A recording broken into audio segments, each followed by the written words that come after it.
Hello বন্ধুরা, পিয়াস কিচেনে সকল বন্ধুদের স্বাগত জানাই।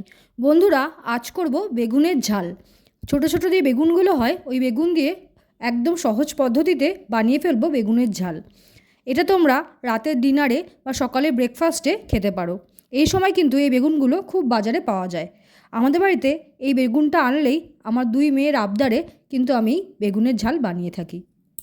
চলো দেখে নিই কীভাবে বানাচ্ছি। দেখো, বেগুনগুলোকে আমি এখান থেকে ফালি করে কেটে নুন হলুদ দিয়ে ভালো করে মেখে রেখেছি।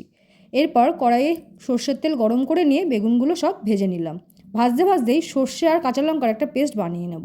দেখো, কড়াইতে বেশ খানিকটা পরিমাণ সর্ষের তেল দিয়ে ওর মধ্যে পেঁয়াজ দিয়ে দিলাম আর টমেটো দিয়ে দিলাম। পেঁয়াজ টমেটো ভাজা হয়ে গেলেই সর্ষে আর কাঁচা লঙ্কা বাটাটা দিয়ে দেব। সর্ষে আর কাঁচা লঙ্কা বাটাটা দিয়ে ভালো করে কিন্তু একটু কষিয়ে নেব। এই সময় কিন্তু গ্যাসের ফ্লেমটা আমি মিডিয়াম করেই কষাবো। এরপর দেখো, পরিমাণ মতো নুন আর হলুদ অ্যাড করলাম, আর দিলাম বাটি ধোয়া জল। ব্যাস, সব দিয়ে কিন্তু আবারও একটু খানিকক্ষণ কষিয়ে নেব। দেখো, মশলাটা আমি অনেকক্ষণ সময় ধরেই কিন্তু ভালো করে কষিয়ে নিয়েছি। এরপর গ্যাসের ফ্লেমটা হাই করে দেব এবং অল্প পরিমাণ গ্রেভি আন্দাজ মতো করে অল্প পরিমাণ জল অ্যাড করব। এখানে কিন্তু আমি গরম জলের ব্যবহার করেছি। ব্যাস, গরম জল দিয়ে খানিকক্ষণ একটু ফুটতে দেব। আর দিয়ে দেব ভাজা বেগুনগুলো। সব ভাজা বেগুনগুলো দিয়ে দেখো আমি ভালো করে মিশিয়ে নিচ্ছি।